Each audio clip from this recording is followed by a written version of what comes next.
Uh, Good afternoon, everyone. Thank you for joining us. In 2018, the Simon Comprehensive Cancer Center joined the Oncology Research Information Exchange Network in an effort to break down some of the silos between cancer centers for data sharing related to biospecimens, clinical data, and omics data generated from participants who are consented. Through that collaboration, we have the ORIEN network. So all of our sites share data in a standardized way, which Michelle is going to talk about in much greater detail. We're really excited to hear what she has to share with us today about ways that the data that we collectively generate can be used across the network and used by our scientists to further their work. I will note, if you do have interest in using this resource, the point of contact locally would be myself or my colleague, Heather Penwell. And we're happy to put that information in at the end. And with that, I will turn it over to Michelle. All right, thanks so much for having me. I really appreciate the invitation and the opportunity to talk with you. It's my favorite part of my job is engaging with investigators that might be able to utilize this really important resource that your institution has made a big commitment to you as investigators. And we just want to make sure you're aware of it and that you know it's very easy to work with us to access it and use it for your own research. So I'm Michelle Churchman. I'm scientific director at Aster Insights. I'll get into a little bit about what that means and the relationship to ORIEN. I've been with the company for almost 5 years now. And in my role, really, I lead a team that our mission is really engaging outreach and education of how to get involved, how to use the data across the network. And as Emily said, break down silos. And we have a lot of multidisciplinary work going on. And I'm like, think of me as a matchmaker to help you find partners out there across the network that are just as excited to collaborate as you might be. A little bit about my background. I'm a cancer biologist by training. I got my PhD at Louisiana State University nearly over 20-something years ago. I won't age myself too much. And then I did my postdoctoral training and stayed on as a staff scientist for many years at St. Jude Children's Research Hospital. So I have a nice background in biology of cancers and just a passion for cancer research that goes, well over a couple of decades. That is instrumental in being able to facilitate all of these wonderful conversations we get to have with investigators across the network, and really seeing everything from this wonderful 30,000-foot view versus when I was at the bench looking at like one gene and one type of acute lymphoblastic leukemia. So I couldn't be more thrilled to have this position and opportunity to speak, to people across the network and make sure they're getting the most out of their membership in the network. So, and I know that there's all sorts of levels of knowledge of ORIEN. I'll start pretty basic, but I won't belabor the points just for those that aren't really as familiar as others with ORIEN. So about our network, we're 18 cancer centers that are 15 of them are NCI designated, 14 with comprehensive status. So we're a really great network of academic cancer centers that have a real dedication to advancing their science along, hand in hand with the partners across the network. So in looking at where the distribution of sites, it's quite a nice cross-section of the US. So those of you that are, doing research that really needs a nice, diverse, spatio-temporal kind of data set, is a really great opportunity to engage with other partners across the network. So the fundamental protocol that all ORIEN institutions use, they may call it something different, but at the core is the Total Cancer Care Protocol. If you're not familiar with that, it is our partnership with patients to access their remnant specimens and clinical data for research with lifetime follow-up. Every 6 months, data is supposed to be updated, and I'll get more into that in a little bit. And also with at some institutions, the ability to recontact them for further studies, clinical trials, or other bespoke custom projects that might be of interest, patient-reported outcomes, that sort of thing. And so currently, I think it was just last month, we hit our 400,000, more than 400,000 TCC consented patients. So we're really excited. It is the longest, largest running protocol observational study that we're aware of. And so ORIEN was created now 10 years ago. We're actually celebrating our 10th anniversary this year, out of the Moffitt Cancer Center, who had started TCC and wanted to partner up with the first founding members were OSU and Moffitt. They decided, let's get together and make sure that we're putting our efforts in bringing in the best cancer centers as partners and working together. They created Aster Insights, was a spin out of Moffitt, to be the commercial and operational partner, so that we really have wings behind the network to fund the different programs that we run and operationalize all of the different things that it takes to make a really successful network. So that's what Aster Insights is. Think of us as the partner that's kind of on the business end of things, keeping things running. And I go even a little further into it in this slide, where we're really here to mobilize our cancer centers and the collaborative research that they do. So where the ORIEN members are a contractual alliance of cancer centers, they are really the source of all patients, the data, the specimens that go out to third-party vendors. I'll get more into specifically like what Avatar is, that sort of thing. But it all comes back to Aster for harmonization, so that it can go into a nice, structured way that we can deliver out what we call our Avatar program. I'll get into that next. Also facilitating intermember projects. That's kind of the bread and butter of what my team does. We have a clinical trial network that was fairly active pre-COVID and then has kind of waned a little, and we're really hoping to reinvigorate how we can work together with the ORIEN Clinical Trial Network. And then we manage the ORIEN Foundation, which is a grant funding arm of what we do. And I'll cover all of these different topics as we go through the conversation. Okay, so a really unique thing about ORIEN, as well as our governance structure. So we have leaders at every institution that are very dedicated to serving on our steering committee. So that's cancer center directors and leadership from every institution is invited to our steering committee meetings. We also have an executive committee, which your very own Anna Maria Storniolo is on this year. We thank her for her dedication to that committee. That's kind of, they're advising to the steering committee. They make recommendations that go to the steering committee as a nice arm that can, kind of like the sounding board for Aster and ORIEN, that goes there first and can go to the steering committee. And then these other ones in blue, these are different protocol, defining our data standards and really getting the right people in the room to have these conversations about, what should be in the protocol, what should be in our data models. We have an ORIEN Patient Advisory Council, the OPAC listed here. That's really important to get the patient perspective. So all of these in blue are sort of these governance committees. Everything here in green are the committees that my team helps to lead and facilitate scientific discussions. So these are scientific forums that we have across the network. A scientific committee where all of the new projects are presented that don't align to one of our research interest groups, which I'll get more into those, and then our clinical trial subcommittee. So we're very interwoven in what we're doing. It's not just send us your samples and we're gonna send you some data back and then that's it. It's very involved in a really deep relationship that we have.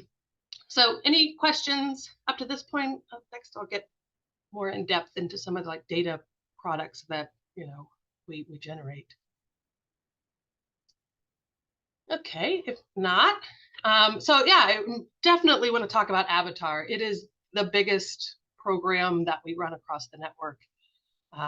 It's just a gold mine of data waiting for anyone that uses this kind of data to explore. And so avatars are considered, they're a subset of TCC consented patients that have specimens submitted for whole exome sequencing of germline and tumor, and whole transcriptome, so RNA-seq data is generated, as long as a collection of abstracted data elements. So there's 325 data elements that get collected and put into a structured format for use across the network. And so all of our institutions are participating in this program. I think I talk a little bit more about it here, get a little more in depth for those that are interested in using molecular data. I need to update my slide. Sorry, guys. I should have caught, it's 400,000 plus. That's the thing. It makes a good point. This is a living database that is always growing. We're now over 27,000 avatar patients. I give the breakdowns, I think, on the next slide. So it's the whole exome. So all genes. It's not just the narrow panel of genes that make it sent off for a clinical test. And RNA-seq, for every gene as well. So it's a very rich data set, just ripe for the taking for those of you that would be interested in utilizing it. I will say we're starting to also incorporate digital pathology, so digitized H&E slides. We have 4,000 of our avatars linked with whole slide images so far. We're hoping to increase that to many, many more. And ideally, moving forward, every new avatar that gets created, we would have that as well. So just a little, I don't want to get too operational because I know Emily covered this, but just the way it works, in case you're interested, a broad overview is that, your member institution sends the specimens that you choose. So they choose their own patients that they want to create avatars for. So avatars, think of it as the digital profile of this patient for use in research. We do set some parameters of what's allowable to send. Those can change a little over time. I think we're pretty broad right now of what types of patients can be contributed to the avatar program. But other than some sort of guardrails, it's up to the institution. So if you have patients that you would love to make into avatars, talk to Emily about how that kind of works on your side of things. And so Aster Insights fully covers the cost of the sequencing and provides cost assistance back to procure the specimens, to get the clinical data abstracted. And then all of that data comes into Aster, and we have teams that are there, to process all of that data and put it into a usable format.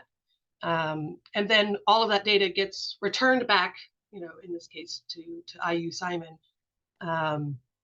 And it's yours to do with, whatever you want.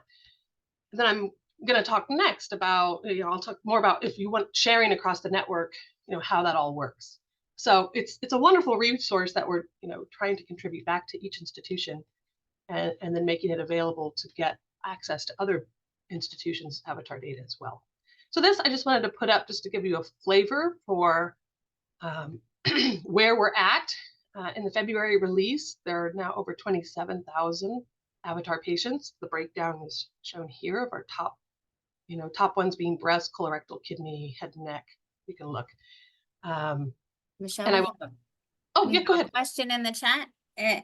Someone asked, why wouldn't you create avatars out of all of the TCC patients? Oh, if we only could, we would love to. It costs money, right? It's a very expensive program. And that's the reason. I mean, we would love to. We would love to be able to do every single patient. Anything more to add about that, Emily, from your perspective? I mean, that's it's Andrea. I guess what I'd like you to explain is who sets the criteria for the avatars and how are they set? That's what I'm trying to for everybody. Sure. Yeah. Yes. So the criteria are set in partnership with both our ORIEN leadership and our pharma partners. So as I mentioned, we're the commercial arm. So this data is commercialized and licensed to industry partners. The biggest historical one, it's no secret, has been Merck, right? So a lot of the parameters will be, what are they willing, what do they want us to go out and focus and target on? And that helps set what we're really going to prioritize. But then we also take into account ORIEN interest in what their research is. And so that it's not all just, Merck telling us this is what we can do. It's a partnership to say what is going to be meaningful for your institution. What are your priorities? And so, every time there's a change, it goes through a whole long process of getting feedback from every site has an ORIEN program manager, like Emily is for your institution. Getting them to give us input into what kinds of diseases, which disease types would you like to, make sure we're prioritizing. And then it's trying to get that nice intersection of what we can incorporate. And we want to keep it as broad as we can. We even have these bonus cases. So we set some parameters, and if it doesn't fall within those parameters, if a site already has contributed, a lot, I forget, Emily, you probably know better than me, how many you have to submit within the guidelines to get a bonus case. And then those bonus can be anything you want, as just to make sure we're still honoring what the institution wants to do in study. So does that help, answer that question, Anna Maria? Sorry, I was on mute. Yes, it does. Thank you. And we had an additional question in the chat that asked about, are the outcomes listed in the clinical domains clinician generated or patient reported outcomes? And no, they're not patient reported. It's from clinical records coming from the institution. So it's in their medical record. We do not currently collect patient reported outcomes. It's certainly an interest for many across the network to do such a thing, but no, it's not at this point. This is all from medical records. Okay. All right, well, moving on. So yeah, in Avatar and really across the network in general, we just have a nice, like I said, cross section that we can't find in a lot of other publicly available data sets.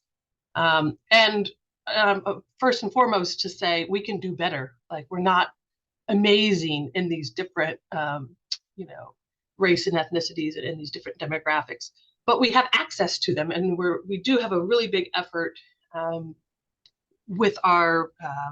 We have a diversity, equity, inclusion, and access research interest group where we're really exploring our catchment areas, kind of how well are we doing and how much better can we do?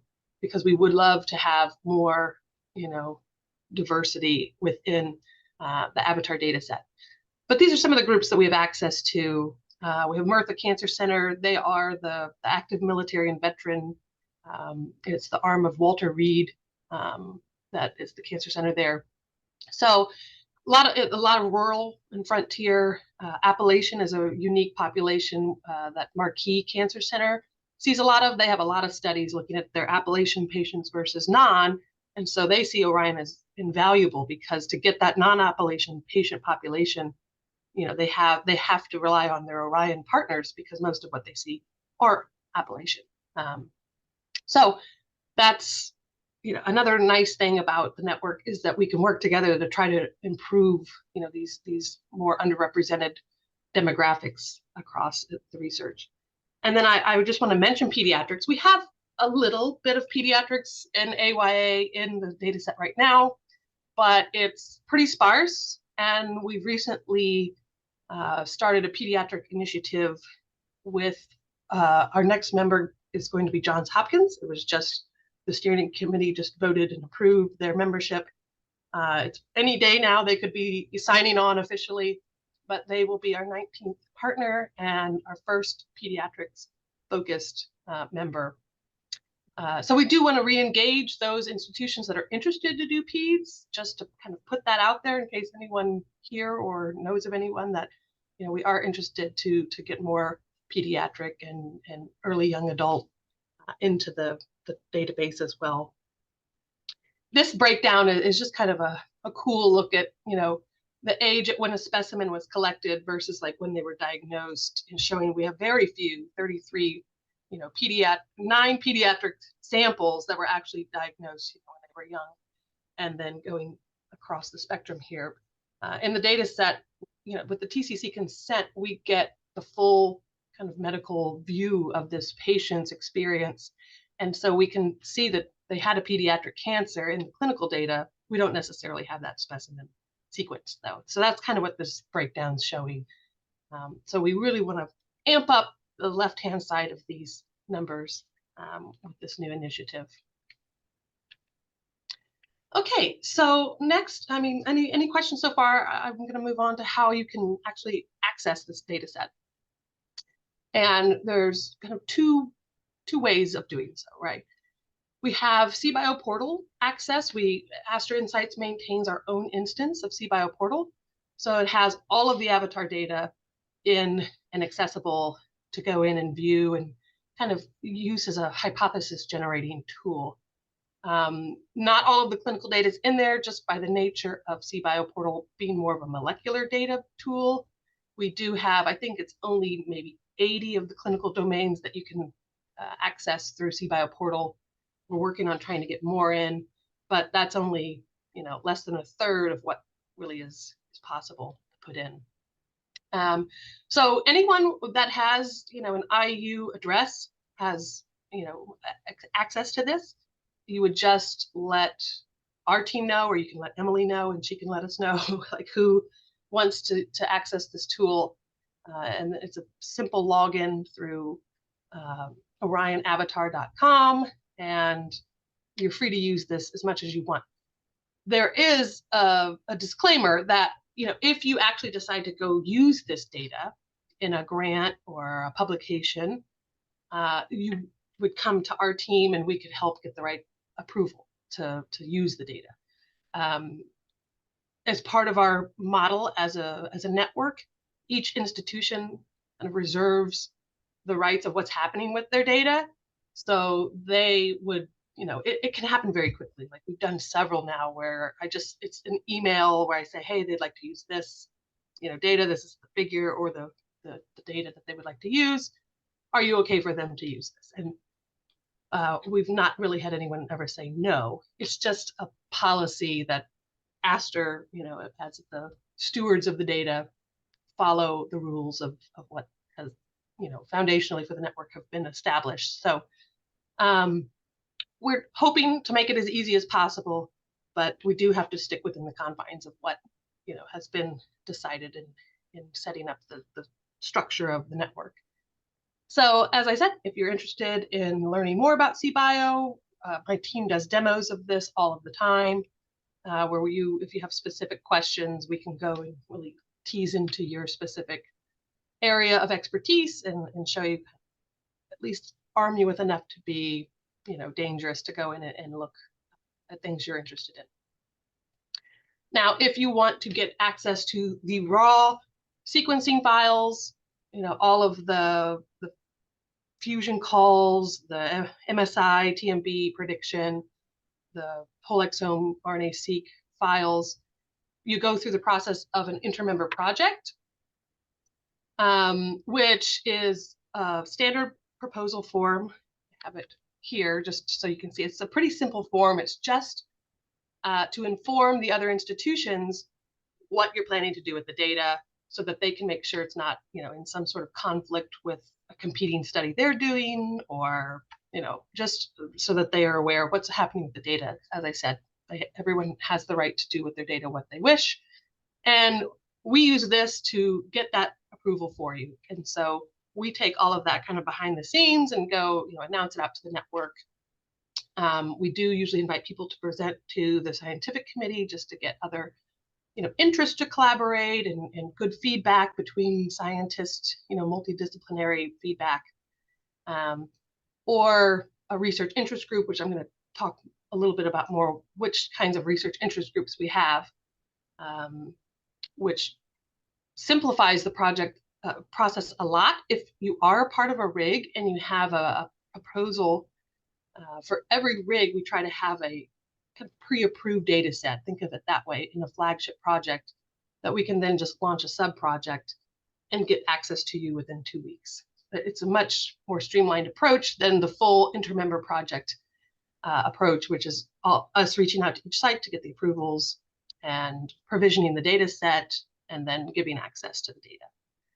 We try to make it as easy as possible. Full disclosure, sometimes this can take a couple of months just by the nature of the other institutions, identifying who they would like as a co-investigator for the project, approving the patients that we provide to them that would be eligible, that meet inclusion, exclusion criteria, and then the data provisioning part. That's why we like to route things through our rigs. We have quite a few of them now, so a lot of things align to those rigs so that we can just get you data, much quicker, 2-week turnaround, and then you're able to do the project. So any questions about, how you would access the data? Because, that's the important thing. First, to know that it's there, but also how you can really access it. And, if you don't remember my name, then go to Emily and she can help you, go through the right channel to get projects launched. And I find it's like a family, really. Like once people start getting involved, they come back time and time again with other questions. And, you kind of open the black box and learn how to do something, and it takes that energy of activation way down once you know how it all works. So I'm always happy and available to talk through it in more detail for anyone that is interested in launching a project. So please don't hesitate to reach out if you have ideas. All right, any other questions? All right, if not, so these research interest groups I keep talking about, we have I feel just such a strong culture of collaboration. There's so many people working together all of the time, where there's so many opportunities for collaborative research. And these are basically the list of those scientific forums that you would have the opportunity to join. The scientific committee, we really should think about changing that name. It's not much of a committee. It's really just a forum where we want to get investigators together to talk about projects they want to launch, updates on projects that are in flight, updates after the completion of a project, just to have a nice dialogue about the types of work that are being done. And anyone's invited for that. Like, it does not, you're not sitting on a committee that is voted in. It's everybody's invited. The more, the merrier. So same with our clinical trial subcommittee. That forum is welcome to everyone. All of these do have, chairs and co-chairs that help, set the agenda and try to keep us focused on the direction that each group wants to take.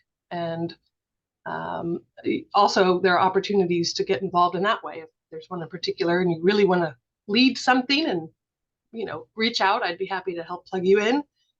We actually find that having 3 co-chairs has been really nice on some of our newer rigs, just because, all of you are so busy, and having kind of backfill for if one needs to miss a call, these are monthly events for most of these. So keeping active agendas is important. So yeah, here's the list. You have a lot of different opportunities. If you see one that you're interested in, please reach out to me or Emily and let us know. We'll put you on the roster.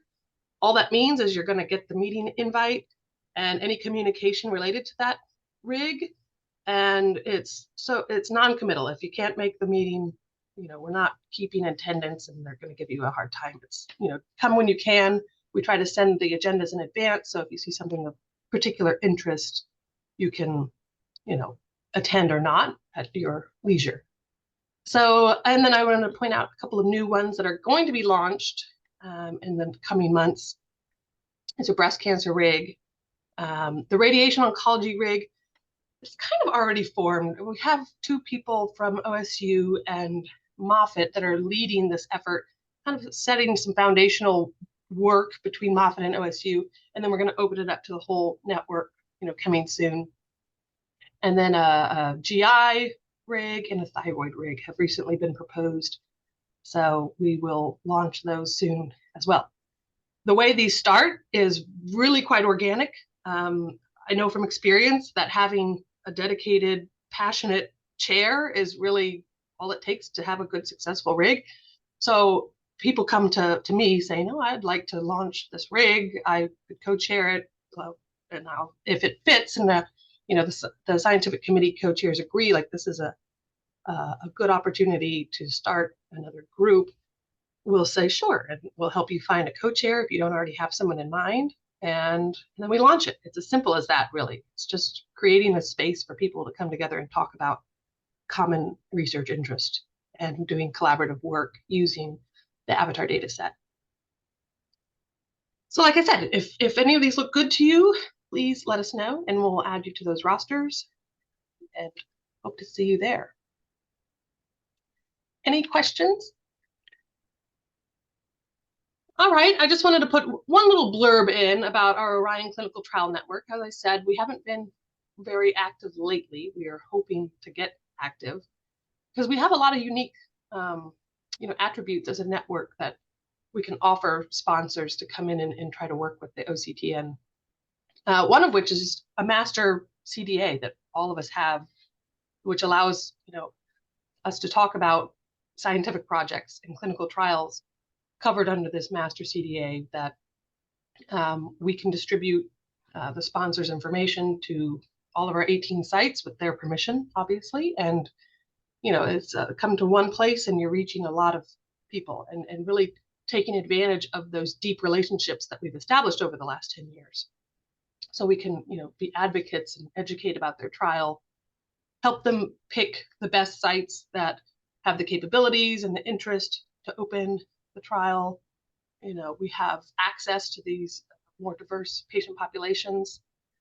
We have a really unique first-in-kind scientific review committee comprised of ORIEN experts from across the network, all housed at Moffitt, but it actually was an NCI-approved mechanism that we can just have this one single review committee to do the hard, review and expert review of the protocol and serve as the protocol review and monitoring committee for the network. So any study that we would open together, they could leverage that and then take it back to their own internal committees for the rubber stamp sign off and any, other little subcommittees that might need to review something, but let the full big rigorous review take that burden off the individual site. Most agree to use a single commercial IRB to help kind of speed things along as well. Something it's fundamentally what we wanted to do as a network from the beginning is trying to use our data that we've assembled, over the years in TCC and in Avatar to really try to help surveil and identify patients, not necessarily for a first-line trial. That makes no sense that we could ever make a dent with an institution on that.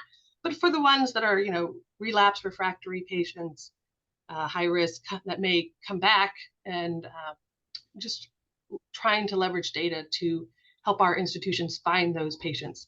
I know at IU, you guys have a great program already. Brian Schneider is skeptical that we could help you guys, but there are many sites that a clinical sequencing report goes in, it's a PDF into a file, and it's not that easy for the investigators to go back, when they need a trial, 2 or 3 lines down the road, and so in those instances we might be able to help those institutions find patients.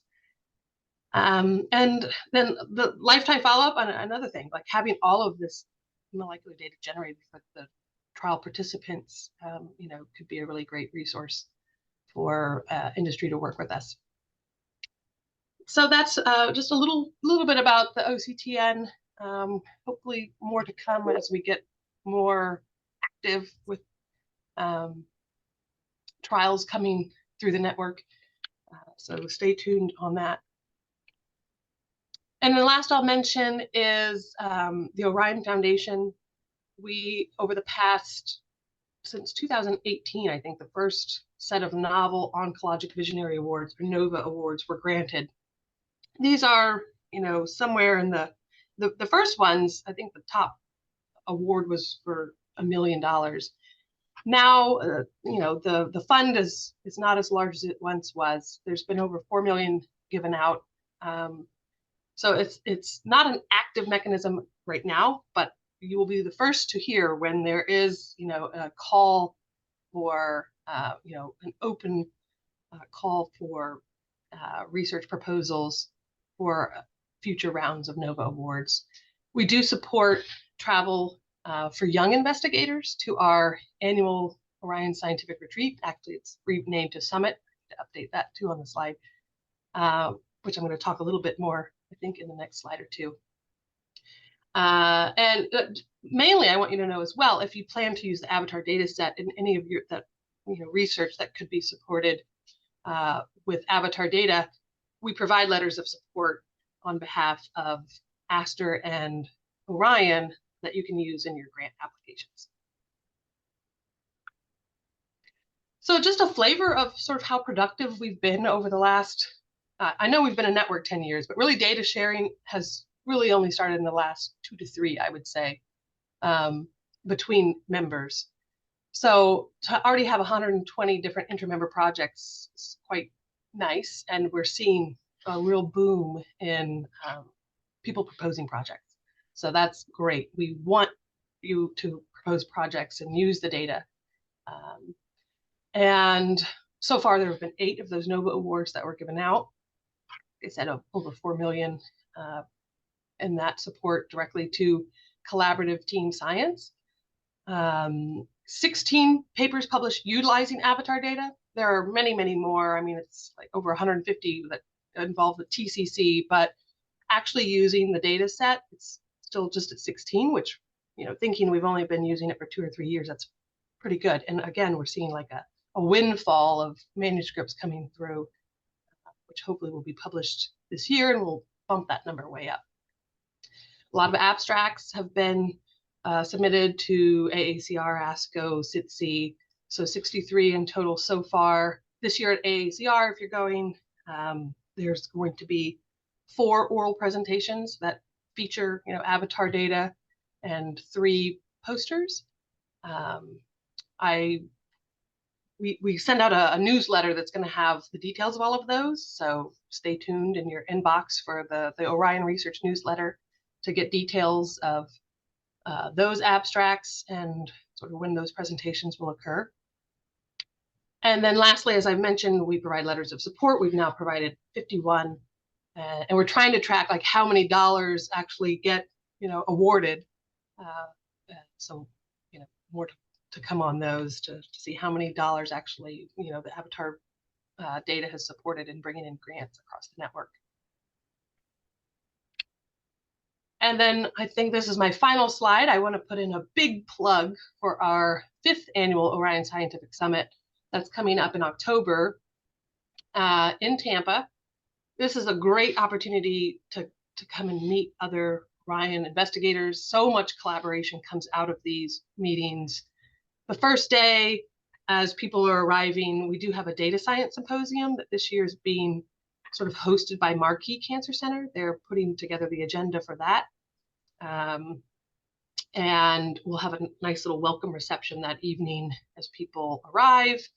And then Tuesday's the real meat of the meeting. It's a full day of presentations from ORIEN, and we have a poster session, a nice banquet dinner with entertainment.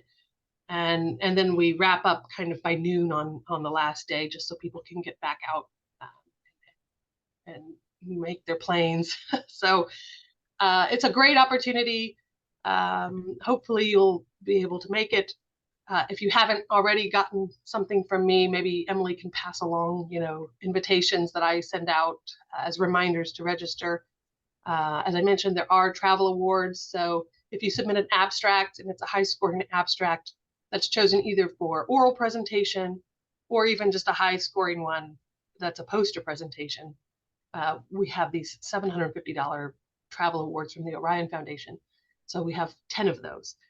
So it's a good opportunity for young investigators to come and hear, you know, what other people are doing and find ways to collaborate with other ORIEN investigators. So wanted to put in that plug for sure. Yeah, and in the past, Michelle, those poster presentations have not been required to use Avatar or TCC data to be accepted. So I just want to make sure that it's clear that I assume the condition still applies this year.